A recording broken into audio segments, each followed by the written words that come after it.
સુરત શહેરમાં Palanpur canal road પર આવેલા નક્ષત્ર સોલેટર કોમ્પ્લેક્સમાં ગ્રાઉન્ડ ફ્લોર પર આવેલી ખુરશી સોફાની દુકાનમાં મોડી રાત્રે અચાનક આગ ભભૂકી ઉઠી. ગ્રાઉન્ડ ફ્લોર પર દુકાનમાં લાગેલી આગ બહારની સાઈડ લગાવેલા બેનરના કારણે ચોથા માળ સુધી પહોંચી ગઈ હતી, જેમાં 14 જેટલી દુકાનો સહિત એક હોટલ પણ ઝપેટમાં આવી ગઈ હતી. દંપતી સહિત 7 જેટલા લોકો ફસાઈ ગયા હતા, જેમને ફાયરના જવાનોને રેસ્ક્યુ કરીને બહાર કાઢ્યા હતા.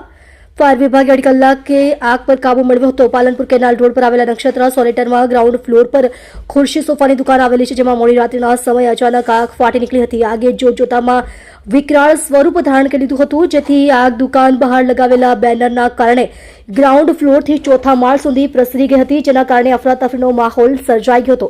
ઘટના અંગે જાણ થતાં 4 ફાયર સ્ટેશનની 7 થી વધુ ગાડી ઘટના સ્થળે દોડી ગઈ હતી. ફાયર વિભાગના જવાનો દ્વારા પાણીનો મારો ચલાવીને આગ પર કાબુ મેળવવાની સાથે આગના કારણે દુકાન અને હોટલમાં ફસાયેલાનું રેસ્ક્યુ કરવાની કામગીરી પણ હાથ ધરવામાં આવી હતી. દુકાનોની ઉપર આવેલી 2 દુકાનોમાં 2 હોટલોમાં રોકાયેલા એક વૃદ્ધા અને કર્મચારી સહિત 7 જેટલી વ્યક્તિઓને ફાયરની ટીમે રેસ્ક્યુ કરીને સલામત નીચે ઉતારી લીધા હતા, જ્યારે દંપતી ત્રીજા માળેથી ફાયર એક્ઝિટમાંથી પાછળની સાઈડ જીવ બચાવવા નીકળી ગયું હતું, જેને લેડરથી સલામત નીચે ઉતારી લેવામાં આવ્યા હતા.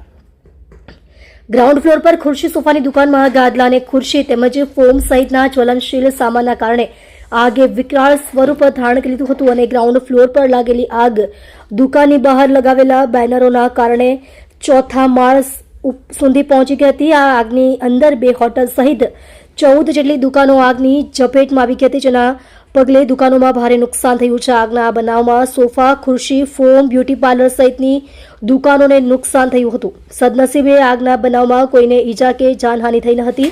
આગ પર કાબુ મેળવવા ફાયરે હજારો લીટર પાણીનો મારો ચલાવ્યો હતો. ફાયર વિભાગના જવાનો દ્વારા આગ પર કાબુ મેળવતા 2.5 કલાક જેટલો સમય લાગ્યો હતો. સમગ્ર આગની ઘટનામાં કોઈ પણ પ્રકારની જાનહાનિ ન થતા લોકોએ રાહતનો શ્વાસ લીધો હતો.